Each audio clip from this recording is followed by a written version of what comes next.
Buenos días, mis queridos hermanos.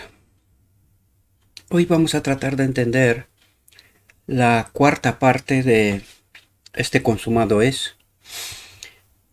Hoy me gustaría que puedan hacer la conexión entre el primer consumado es a través del tipo que es Jesús, y os invito a través de esta reflexión que hagáis la conexión con el segundo consumado es, que es el remanente final.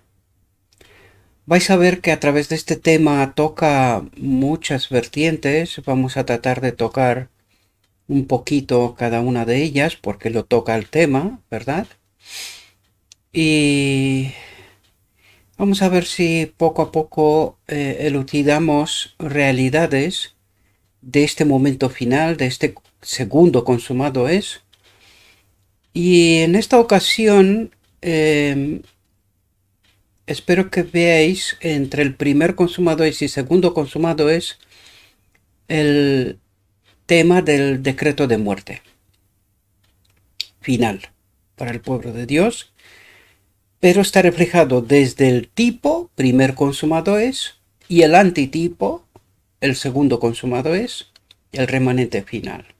Por lo tanto, vamos a tratar este tema y vamos a ver si podemos ver las conexiones, las vertientes, ¿verdad?, que resultan de este tema. Por lo tanto, consumado es cuarta parte.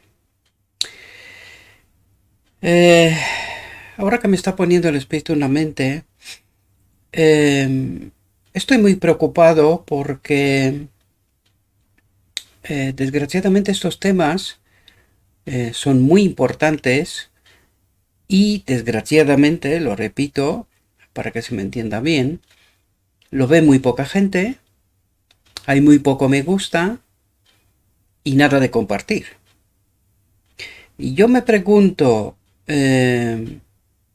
si queremos ser parte del remanente final de estos 144.000 que comprenden que tienen que hacer una obra. Me pregunto si estos temas de verdad no despiertan nada. Por eso se ve tan poco, por eso no gusta y no se comparten nada. Pero es Dios el que juzga, así que en sus manos os dejo. Yo haré mi parte y cada uno que sea responsable de lo que le toca. Bien, pues consumado es cuarta parte, entremos en el tema. Os lo vuelvo a recordar, no pierdan de vista el tema del decreto de muerte. En esta ocasión estamos tocando esto como tema de fondo y como os he dicho, hay otras vertientes. Dice, los perseguidores de Cristo habían procurado medir su carácter por el propio, por el de ellos, ¿verdad? Le habían representado tan vil como ellos mismos.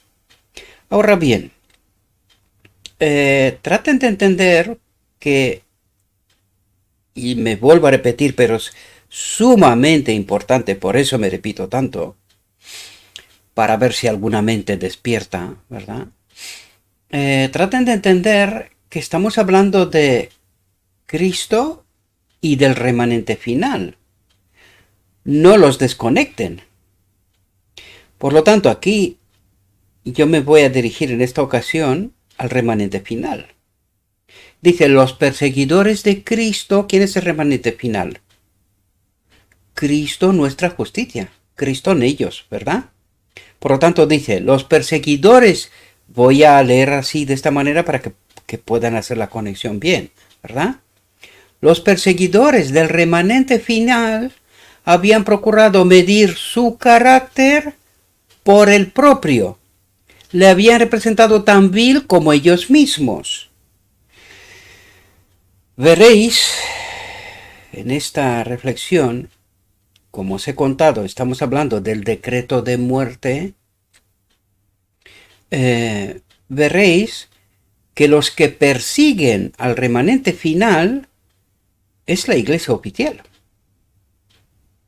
Espero que el Espíritu de Dios os ayude a abrir los ojos, sobre todo los ojos espirituales, para poder entender todas las conexiones que este tema trata de levantar, ¿verdad? De crear, o que están creadas, mejor dicho, sino que las veamos.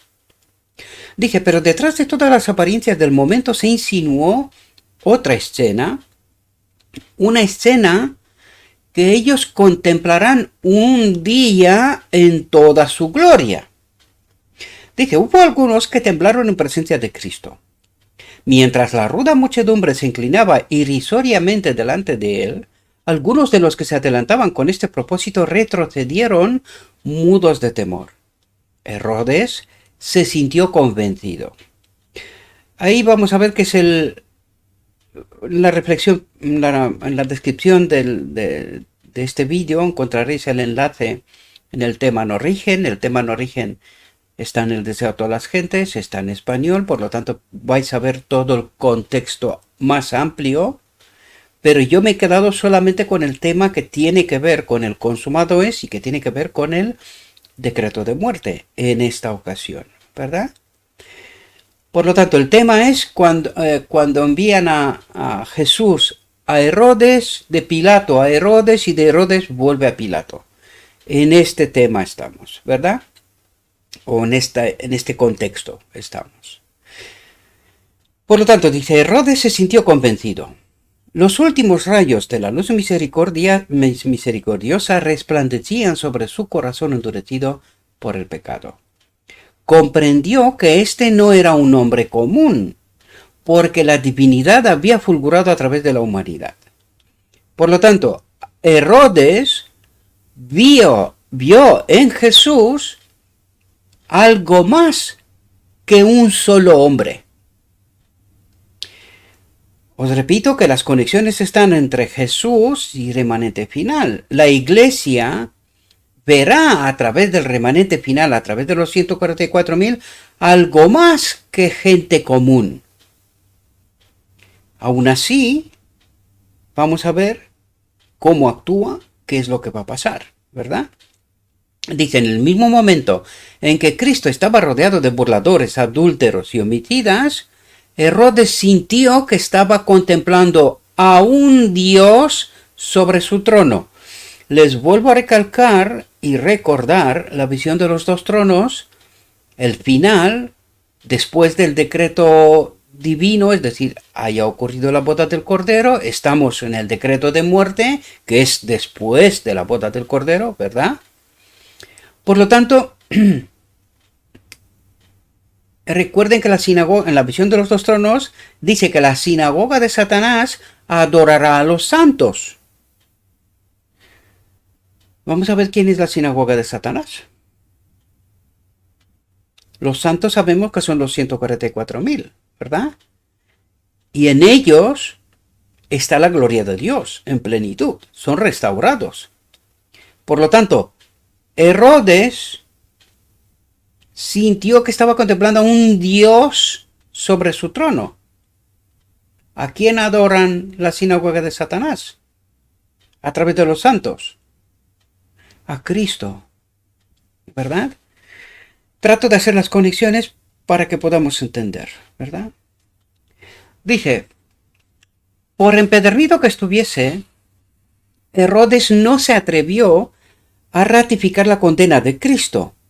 Quiso descargarse de la terrible responsabilidad y mandó a Jesús de vuelta al tribunal romano. Es decir, la iglesia no condenará ella misma de manera directa a los santos, sino que utilizará el brazo del poder, ¿verdad? Del gobierno, porque eso es lo que representa Pilato, ¿verdad? Y dice, Pilato sintió desencanto y mucho desagrado. Cuando los judíos volvieron con el prisionero, preguntó impacientemente qué querían que hiciese con él. Dice, les recordó que ya había examinado a Jesús y no había hallado culpa en él. Les dijo que le habían presentado quejas contra él, pero que no habían podido probar una sola acusación. Por lo tanto, ¿qué es lo que trata de decir? Que a pesar de la acusación, falsa acusación que se le hace al remanente final, el mundo, el gobierno, la justicia de este mundo no encuentra culpa en ellos. Lo mismo que en el tipo, ¿verdad? Dice, había enviado a Jesús a Herodes, tetrarca de Galilea y miembro de su nación judía, pero él tampoco había hallado en él cosa digna de muerte. Cosa digna de muerte. ¿Cuál era la acusación? ¿Cuál era la acusación sobre Jesús? La muerte, que lo mate. ¿Cuál será la acusación sobre el remanente final? Decreto de muerte, que los maten, ¿verdad? Le soltaré pues castigado, dijo Pilato. Y aquí Pilato, tal como vamos a ver en el texto, muestra debilidad. Comete un grave error. Vamos a ver cuál es este error, ¿verdad? Dice, en esto Pilato demostró su debilidad. Había declarado que Jesús era inocente y sin embargo estaba dispuesto a hacerlo azotar para apaciguar a sus acusadores. Quería sacrificar la justicia y los buenos principios para transigir con la turba, dice. Vamos a ver, como os he dicho, aquí hay unas cuantas vertientes sumamente importantes que el pueblo, la Odisea, me refiero a la Odisea en su conjunto, debería de entender. Pero vamos a ver que no entiende. Por eso se convierte en turba. Dice, esto le colocó en situación desventajosa.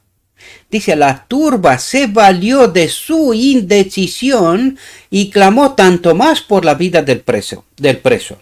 Ahora vamos a ver quién es esa turba ante el Pilato, que es representante del gobierno, de la ley, de la justicia de este mundo, ¿verdad? Pero vamos a ver quién es la turba. Porque eso es muy importante entender quiénes son los actores del segundo consumado y cuál es la acusación sobre los santos, ¿verdad? Dice, si desde el principio Pilato se hubiese mantenido firme, negándose a condenar a un hombre que consideraba inocente, habría roto la cadena fatal que iba a retenerle toda su vida en el remordimiento y la culpabilidad. Dice, si hubiese obedecido a sus convicciones de lo recto, cuidado que estamos hablando de un hombre del mundo, ¿verdad? Estamos hablando de la justicia de este mundo, de la ley de este mundo, estamos hablando del gobierno, ¿verdad? Dice, si hubiese obedecido a sus convicciones de lo recto, aquí estamos hablando de la ley, de la justicia de este mundo. Dice, los judíos no habrían intentado imponerle su voluntad. ¿Quién era la turba? Los judíos. ¿Quiénes son los judíos en la escena final?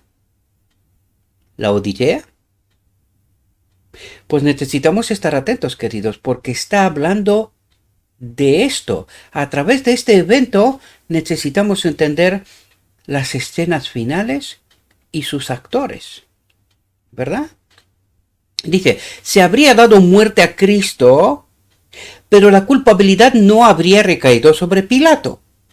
Dice, mas Pilato había violado poco a poco su conciencia, había buscado pretexto para no juzgar con justicia y equidad, y ahora se hallaba casi impotente en las manos de los sacerdotes y príncipes. ¿De qué estamos hablando aquí? De influencia, de prevaricación, de corrupción, ¿verdad?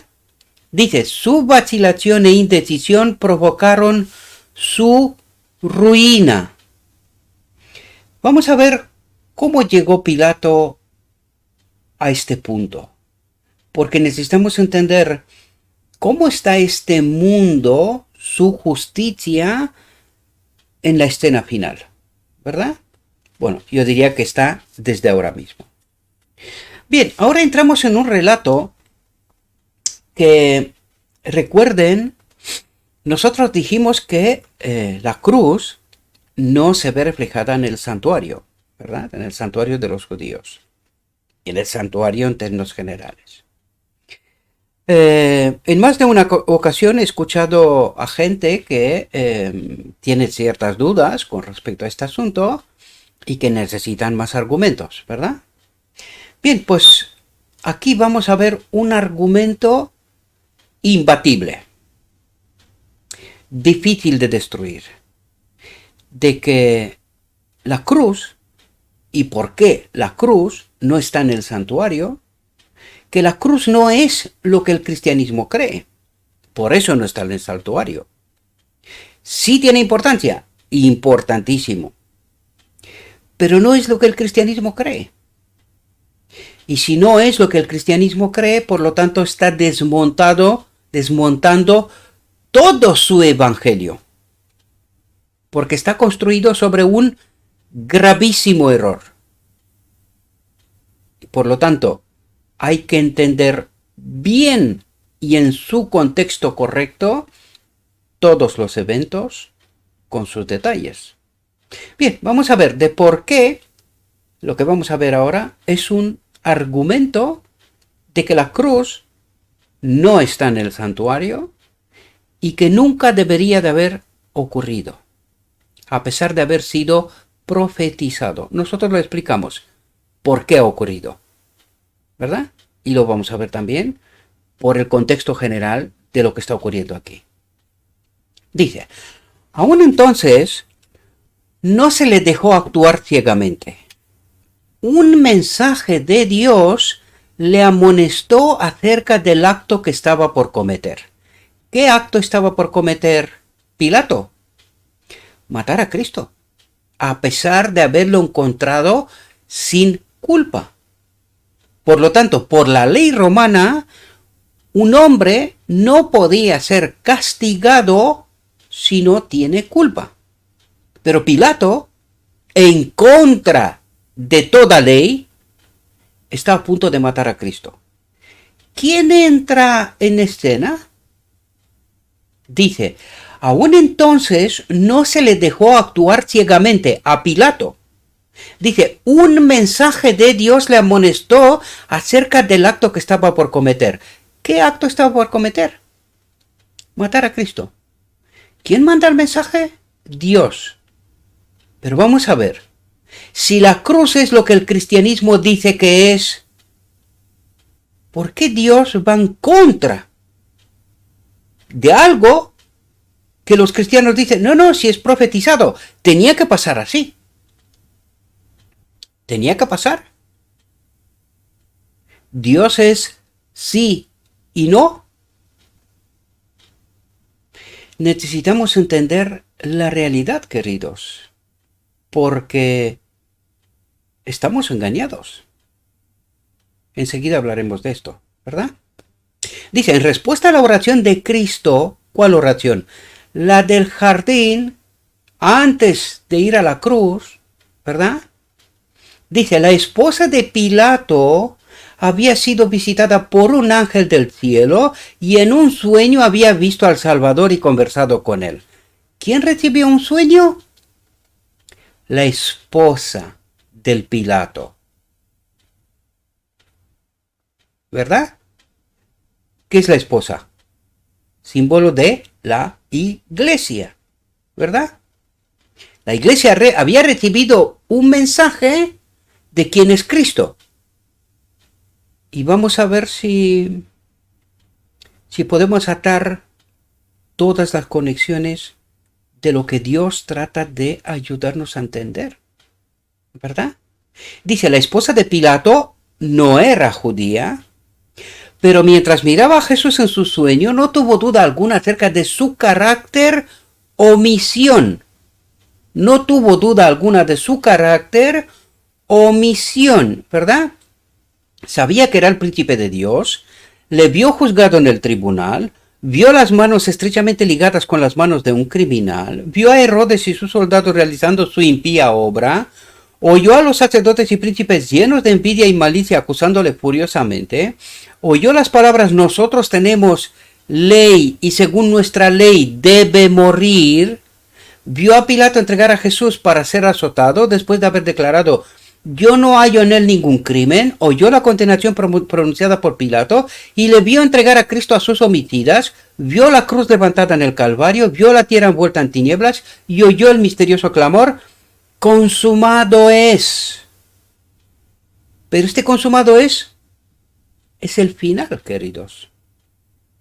Es el segundo consumado es. Porque ¿qué es lo que ve ella? Vio la tierra envuelta en tinieblas y oyó el misterioso clamor, consumado es. Fijaos lo que dice. Pero otra escena aún se ofreció a su mirada. Vio a Cristo sentado sobre la gran nube blanca, mientras toda la tierra oscilaba en el espacio y sus homicidas huían de la presencia de su gloria. Con un grito de horror se despertó y enseguida escribió a Pilato unas palabras de advertencias. Bien, ¿qué es lo que hace Dios aquí? Dios le manda un mensaje a Pilato, pero en realidad lo manda a través de la iglesia. Porque la mujer representa a la iglesia, la mujer de Pilato representa a la iglesia en el marco del Estado, del gobierno, ¿verdad? La iglesia. ¿Y qué se le da a la iglesia? La verdad. A la iglesia se le da la verdad. Porque todo el relato que se nos da aquí está en el Espíritu Profecía. La Odisea no está en desconocimiento de toda esta visión, sueño que se le da a la mujer de Pilato. La iglesia está en pleno conocimiento de lo que está pasando. Pero enseguida vamos a ver cómo actúa la iglesia. Porque aquí necesitamos entender, es una escena en donde vamos a ver, el Pilato representa al gobierno, la ley, la justicia del Estado. Y la iglesia, la mujer de Pilato representa a la iglesia oficial a la cual se le dio esta verdad, este sueño, esta verdad. ¿Verdad? Y la iglesia debería de defender a Cristo para que no se le mate, ¿verdad?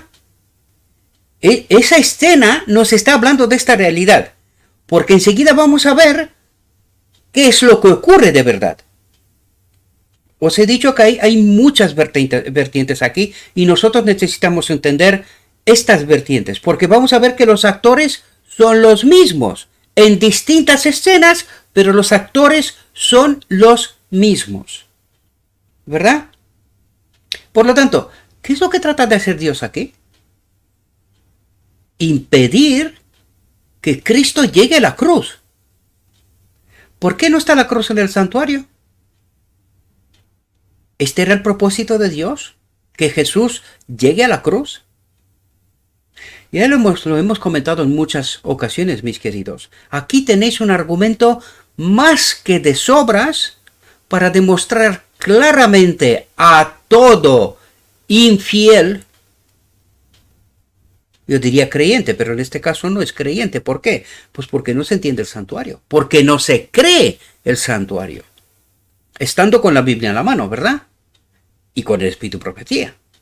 Pues aquí tenemos un argumento claro de que Jesucristo no tenía que morir en la cruz. Y sí, estaba profetizado. Pero necesitamos entender todos los planos, todas las escenas que Dios contempla. ¿Verdad? Y nosotros ya hemos explicado de por qué Jesús llega a la cruz. Ahora lo vamos a entender, porque por eso os presento esta escena en este contexto en donde vamos a ver Pilato representa al gobierno, la ley, la justicia, y la mujer de Pilato representa a la iglesia en el marco del Estado, de las naciones, ¿verdad? La iglesia de Dios. Y a esa iglesia, todo el relato del sueño es el Espíritu Profecía. A esta iglesia se le dio toda la verdad. Hasta el final. Por lo tanto, no está exenta de culpa. No está exenta de culpa. Pero ahora vamos a ver qué ocurre, cómo actúa la iglesia, cómo actúa Pilato. Bueno, ya vemos a Pilato, está vacilando a pesar de tener la ley en la mano, ¿verdad? Está vacilando. ¿Y cómo termina toda esta historia? Necesitamos entender todos estos contextos. Dice, mientras Pilato vacilaba en cuanto a lo que debía hacer, un mensajero se abrió paso a través de la muchedumbre y le entregó la carta de su esposa que decía, no tengas que ver con aquel justo, porque hoy he padecido muchas cosas en sueños por causa de él. Es decir, Pilato, en este momento, no está en desconocimiento de quién es Cristo y en realidad de quién es el remanente final, ¿verdad? No está en desconocimiento. Dice, el rostro de Pilato palideció. Le confundían sus propias emociones en conflicto. Pero mientras postergaba la acción, dice, los sacerdotes y príncipes inflamaban aún más los ánimos del pueblo. Cambiamos de escena y vamos a entender quién es la iglesia, cómo actúa la iglesia, ¿verdad? Y fijaos lo que dice aquí, los sacerdotes y príncipes inflamaban aún más los ánimos del pueblo. ¿Quién eran los acusadores o quiénes son los acusadores del remanente final? ¿El gobierno? No, queridos. Es la iglesia. Os lo he comentado en multitud de ocasiones. La iglesia expulsa de en medio de ella, la Odisea, expulsa de en medio de ella a todos aquellos que discrepan con su teología, con su doctrina.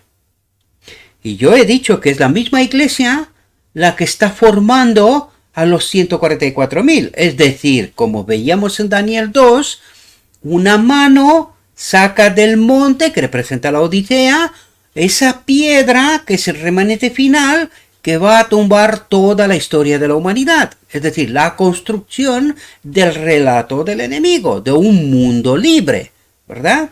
Un mundo sin la ley de Dios, sin la presencia de Dios.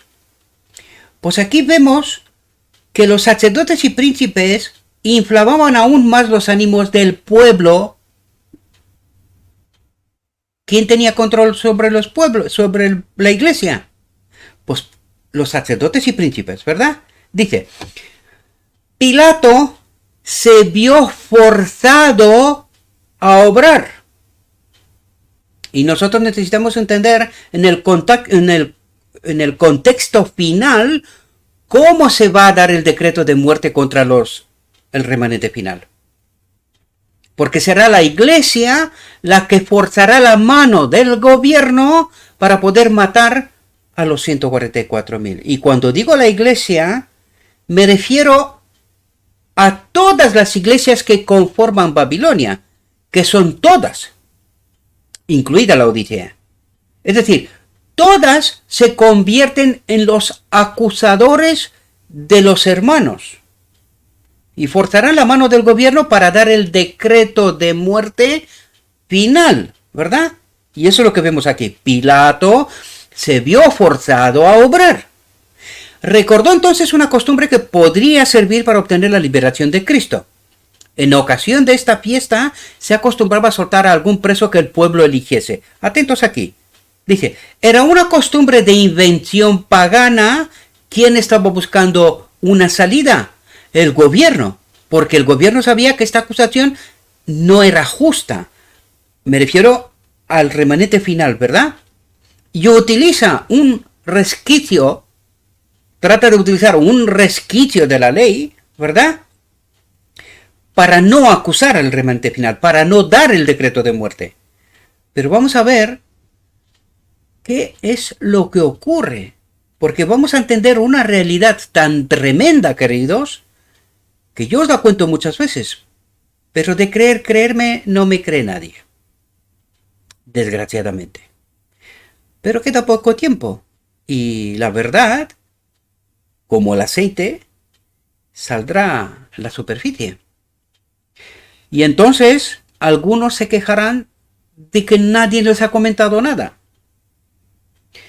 Y por eso digo yo, algunos no comparten estas reflexiones, no tratan de ayudar, prefieren que la sangre de aquellos que van a morir esté sobre sus ropas y que ni ellos estén salvos ni aquellos a quien deberían de haber compartido. Yo os lo he dicho, el hecho de tener la verdad no salva. Hay que obrar, hay que actuar.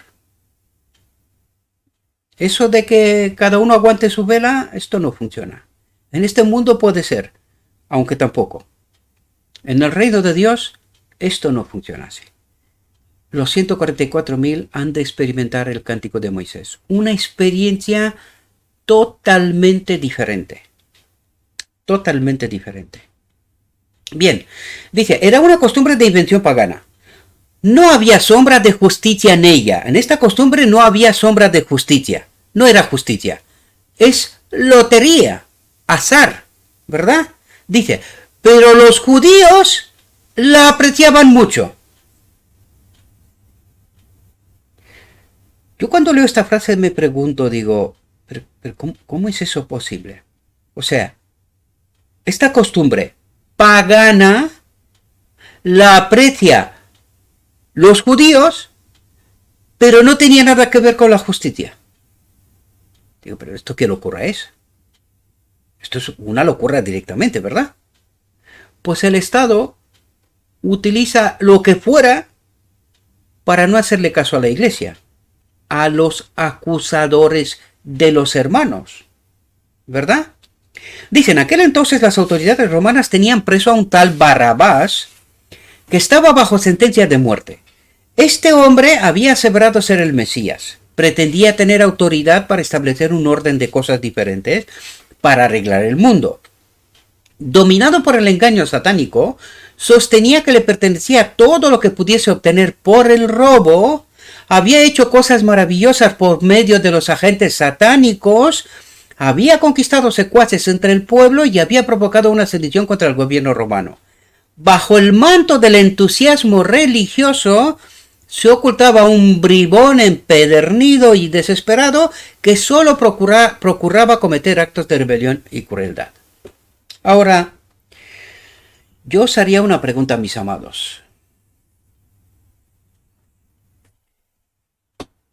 ¿A quién se le parece este Barrabás?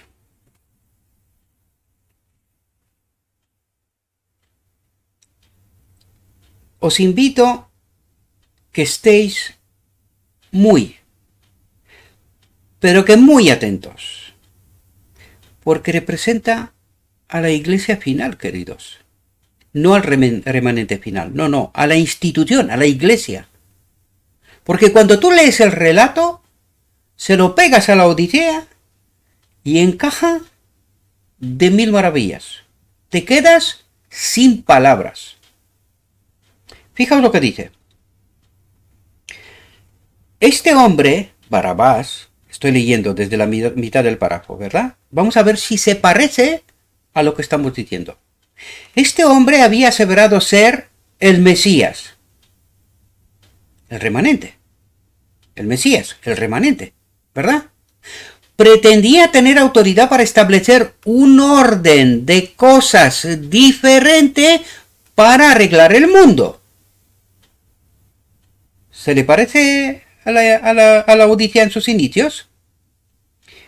¿Tener una teología, una doctrina diferente para arreglar el mundo? Sí.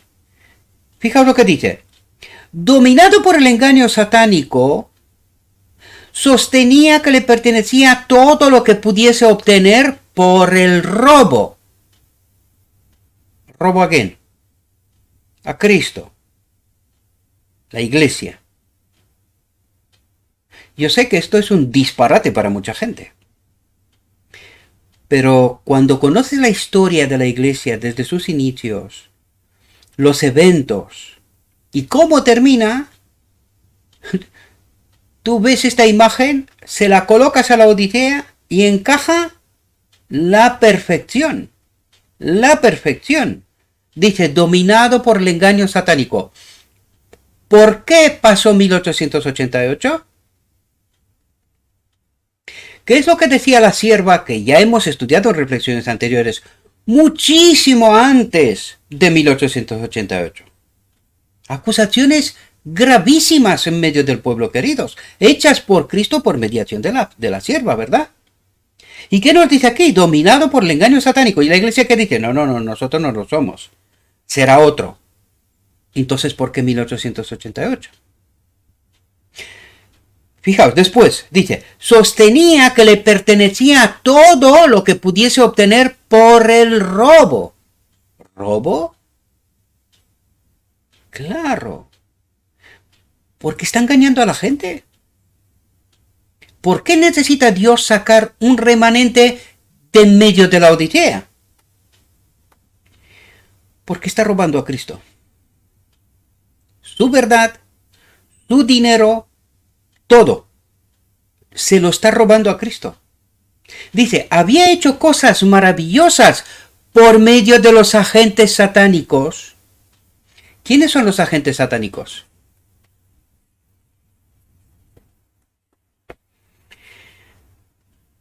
Carmel. Piensen en Carmel. La historia de Carmel nos tiene que contar la verdad. Piensen en Carmel. ¿Quiénes eran representantes de Baal en medio del pueblo? Pues aquí lo tenéis, queridos. Había hecho cosas maravillosas por medio de los agentes satánicos. Dice, y recuerde la visión de los dos tronos. Uno detrás de otro se han ido delante del trono del lugar santo. ¿Y quién está en el lugar santo? El enemigo. Dice, había conquistado secuaces entre el pueblo y había provocado una sedición contra el gobierno romano.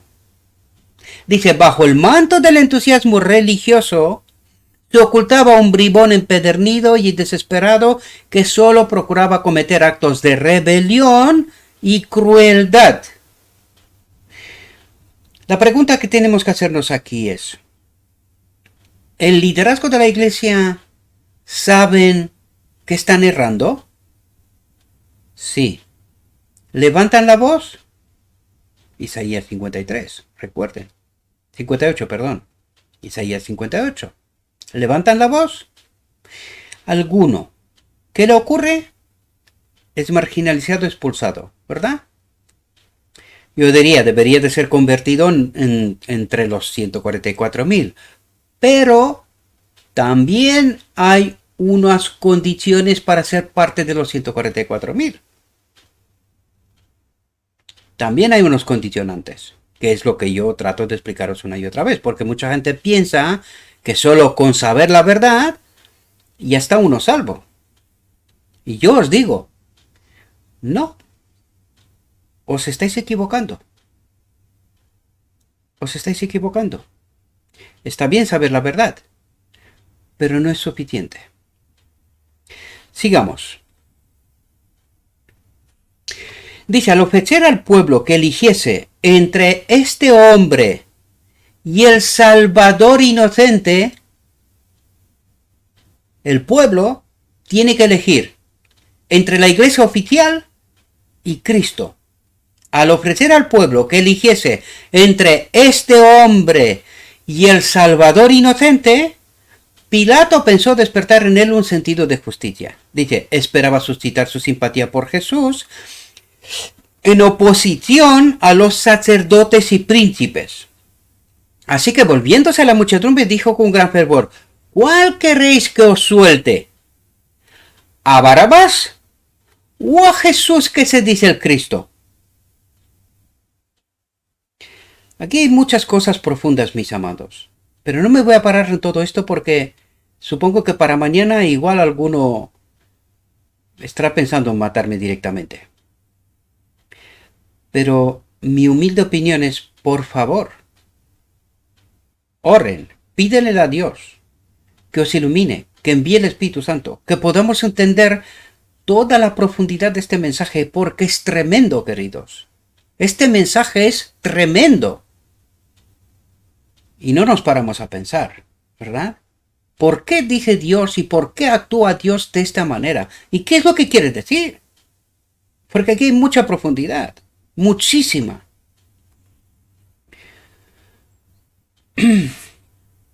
Fijaos, como el rugido de las fieras, vino la respuesta de la turba. Suéltanos a Barrabás. Ahora, recuerden que dijimos antes que ¿quién eran los agentes del enemigo? Los que lideran el pueblo, ¿verdad? Y aquí dice, ¿cómo se manifiesta el pueblo? Como poseídos. Por eso el relato es tan tremendo, queridos. El pueblo está poseído, dice, como el rugido de las fieras. Vino la respuesta de la turba, suéltanos a Barrabás, dice. E iba en aumento el clamor, Barrabás, Barrabás. Queridos, ¿quién es esta gente? La iglesia. ¿Dónde está el sentido de la justicia? ¿Quién es Barrabás? ¿Qué dice la gente hoy de la iglesia? No hables en contra de nuestros maestros, de Barrabás. No hables de Barrabás. No hables en contra de nuestra iglesia. Suéltalos. Déjenlos. ¿Verdad? Y dije, pensando que el pueblo no había comprendido su pregunta, Pilato preguntó, ¿querréis que os suelte el rey de los judíos? Dice, pero volvieron a clamar, quita a este y suéltanos a Barrabás. Déjanos con nuestra iglesia, con nuestra institución, con nuestros pastores. ¿Qué pues haré de Jesús que se dice el Cristo o el remanente final? ¿Qué haremos con el remanente final? Pregunta el Estado. ¿Verdad? La ley, la justicia.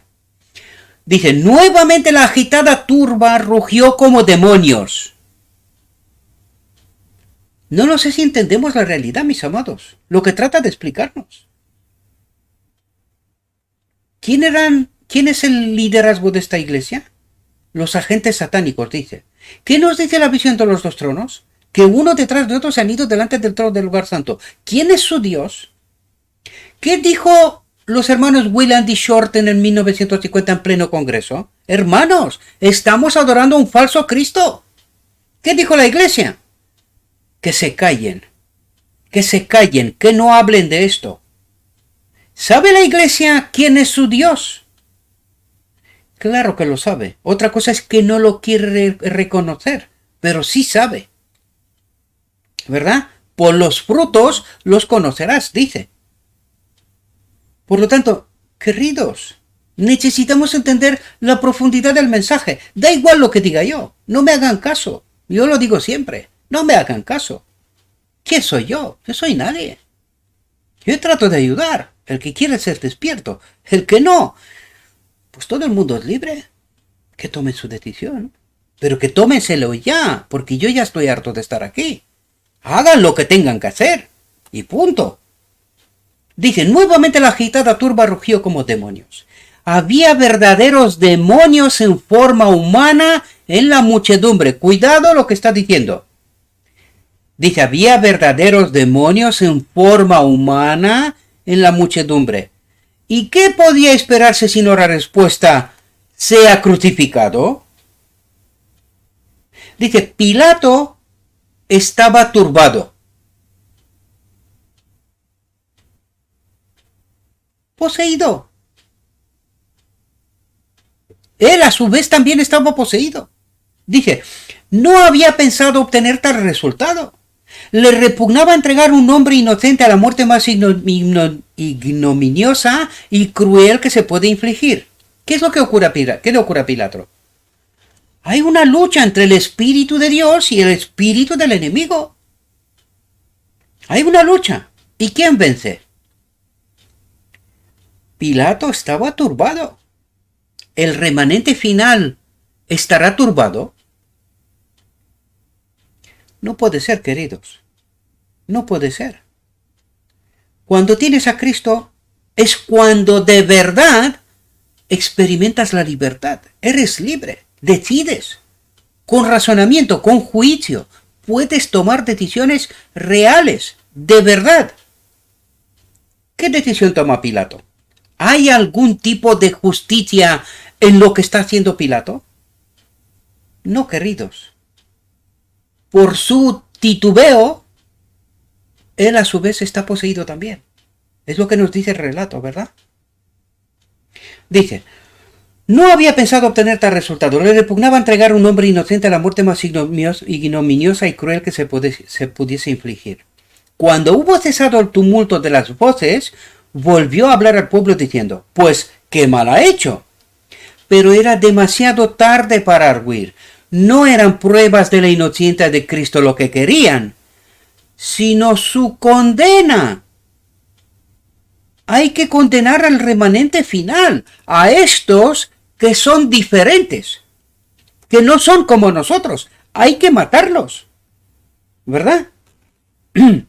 Conecten primer consumado con segundo consumado es. Esta es la referencia que estoy haciendo. Espero que nadie se duerma, ¿verdad? Dice, Pilato se esforzó todavía por salvarlo. Les dijo la tercera vez, pues ¿qué mal ha hecho este? Ninguna culpa de muerte he hallado en él, le castigaré pues y le soltaré.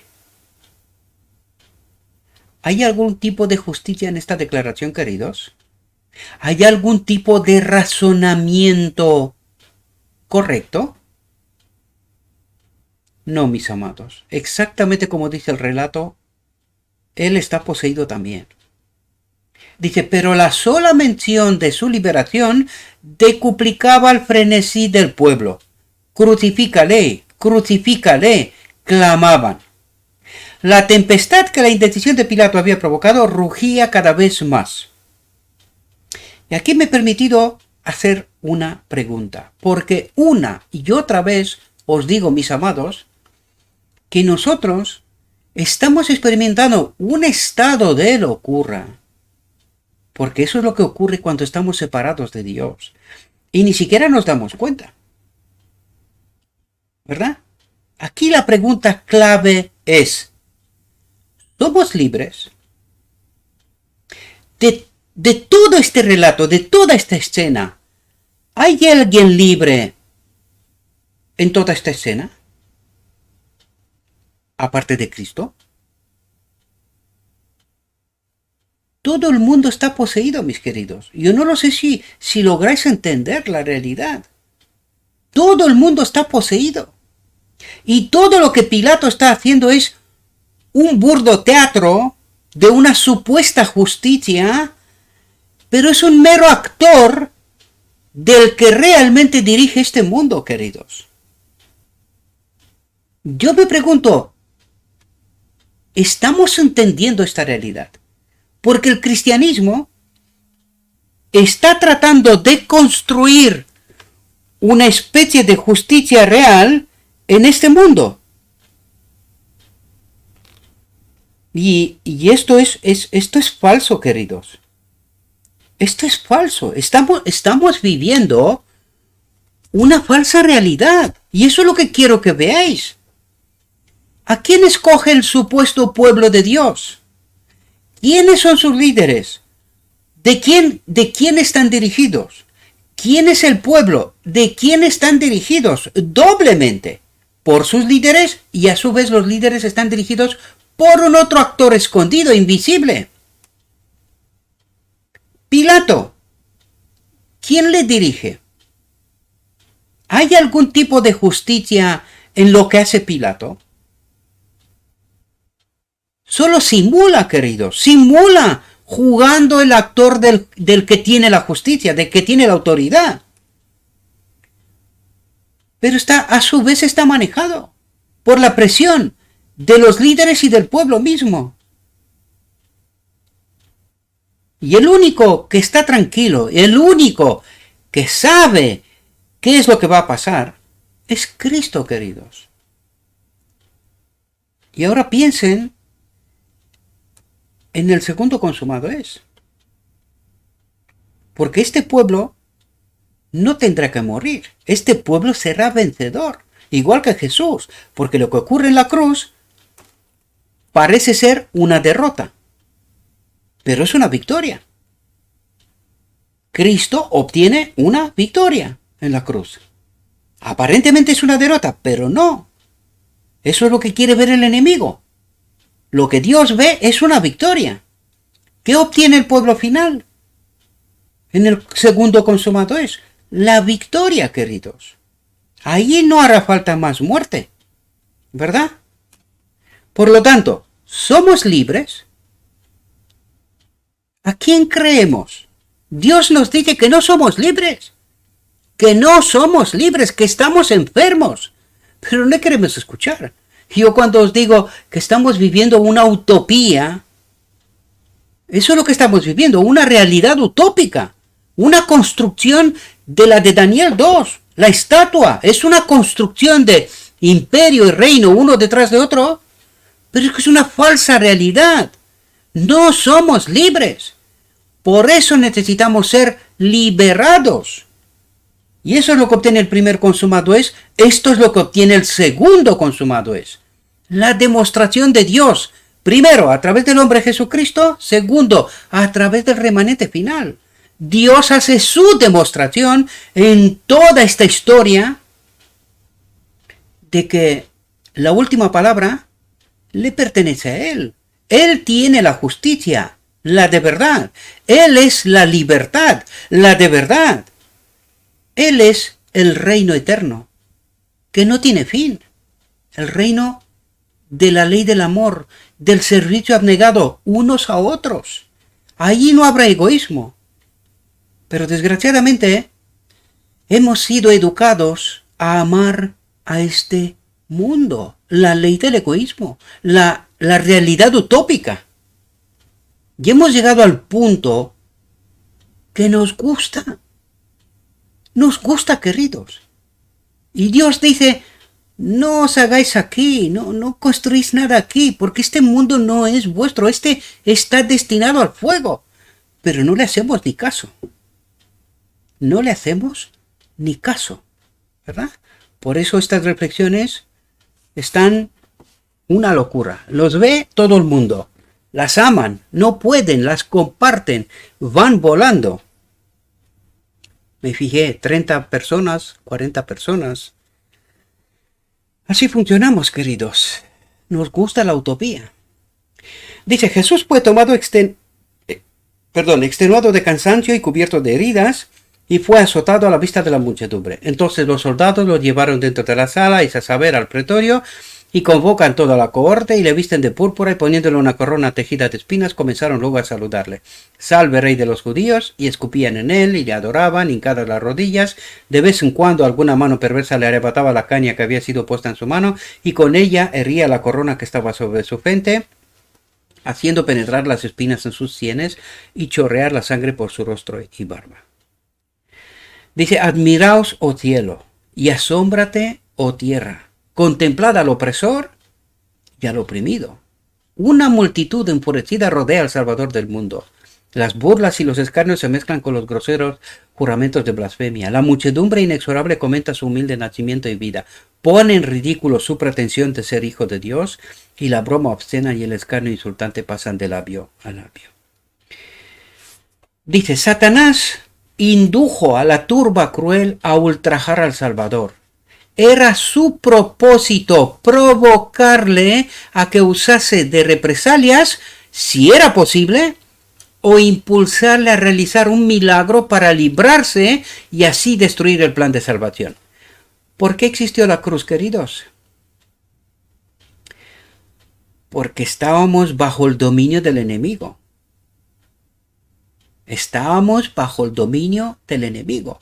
Y Dios hizo la demostración para que el hombre pueda entender que no es libre, queridos. No somos libres. Por eso matamos a Cristo. Porque no somos libres. No entendimos a Dios. El enemigo no le permitió al hombre y a nadie que pueda entender a Dios. Y desgraciadamente, esto sigue ocurriendo hasta el final del tiempo. Por eso Dios dice, apenas habrá un pequeño remanente de toda la tierra, queridos. Porque necesitamos salir de este engaño. Necesitamos salir del dominio del enemigo. Si queremos pertenecer al reino de Dios. Dice, una mancha sobre su vida humana un desfallecimiento de su humanidad para soportar la prueba terrible, y el Cordero de Dios habría sido una ofrenda imperfecta y la redención del hombre habría fracasado. Y nosotros necesitamos entender todo el sacrificio, porque toda la vida de Cristo, desde la encarnación hasta la cruz, es el sacrificio completo, queridos. Como uno igual a Dios, la encarnación, como uno igual al hombre que se fue hasta la cruz, porque no le entendimos, no le conocimos, no sabíamos quién era. Por eso, estando bajo el dominio del enemigo, no estando libres, matamos al príncipe de paz, a nuestro Redentor. Esta es la demostración de Dios, que no somos libres, que no nos pertenecemos.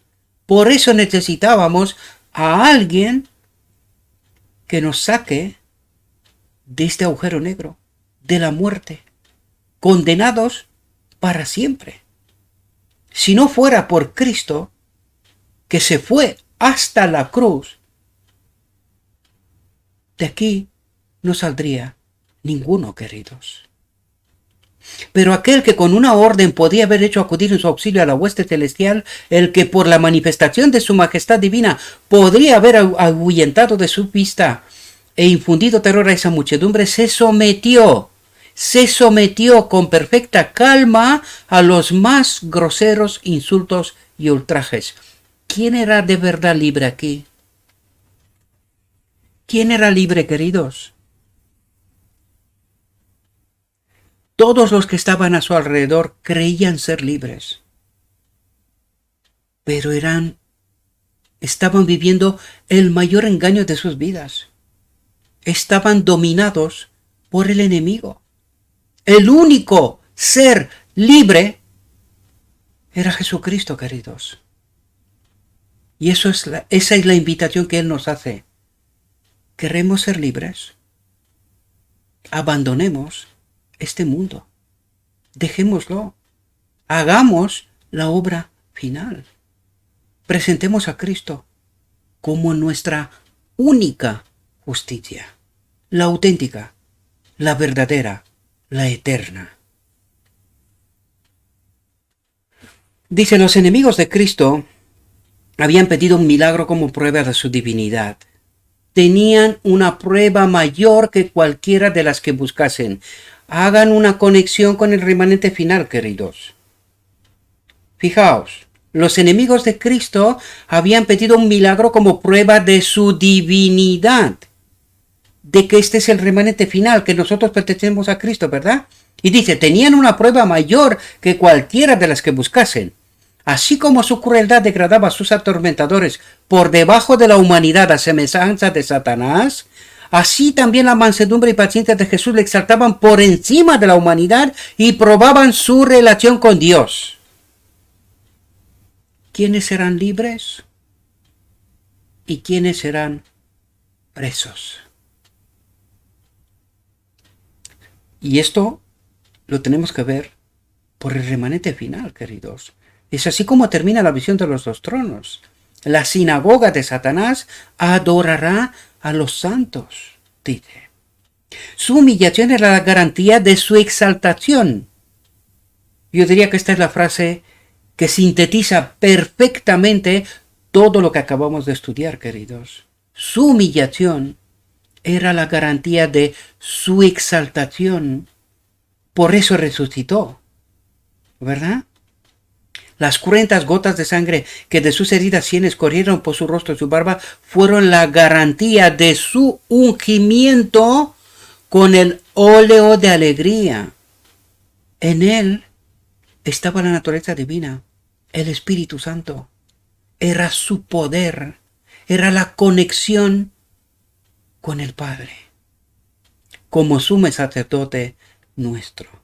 Por eso Cristo hizo todo aquello que nosotros no podemos hacer. Y nos dejó a nosotros la libertad de elección y de conciencia de elegir si queremos salir de este reino para poder entrar en el suyo. Y eso es lo que tiene que experimentar el remanente final, mis amados. Dice, la ira de Satanás fue grande al ver que todos los insultos infligidos al Salvador no podían arrancar de sus labios la menor murmuración. Y esta tiene que ser la experiencia también del remanente final, queridos. Estar firmes, sabiendo claramente quién es nuestro Señor. Pase lo que pase.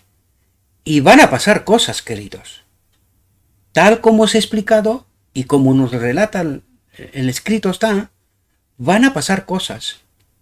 Pero el remanente final están firmes en Cristo, como su Señor, como su poder, como su libertad.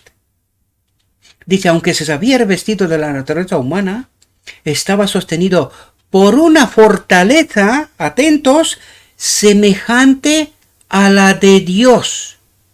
¿Cuál era esa fortaleza? Esa naturaleza divina que a nosotros nos falta. Su Espíritu, Cristo en nosotros, nuestra justicia. Y no se apartó un ápice de la voluntad de su Padre. Es así como glorificó a Dios y es así como el remanente final ha de glorificar a Dios. Estarán tan firmes que no los moverá aunque se caigan los cielos. Nadie. ¿Verdad? Aquí se termina nuestra reflexión, mis queridos. Dijo mi guía, todavía hay mucha luz que debe brillar de la ley de Dios y del Evangelio de la Justicia. Este mensaje, entendido su verdadero carácter y proclamado en el Espíritu, crecerá hasta alcanzar una importancia tan grande como apenas soñáis y iluminará la tierra con su gloria. Le ruego, mis queridos hermanos, a nuestro Dios que nos envíe su Espíritu, que nos capacite, que podamos entender su verdad, su realidad, su perspectiva. Más allá de lo que yo os he comentado, mi invitación, mis queridos, es que estudien la palabra. No tienen por qué creer ni asentar su fe en lo que yo digo. Tenemos el escrito, ¿está? Escuchemos de Dios. A nadie más. Solo a Él. Él tiene que ser nuestro poder. Os deseo, mis queridos hermanos, que tengáis un próspero día. En todo lo que os he dicho, os lo he dicho en nombre de Cristo Jesús.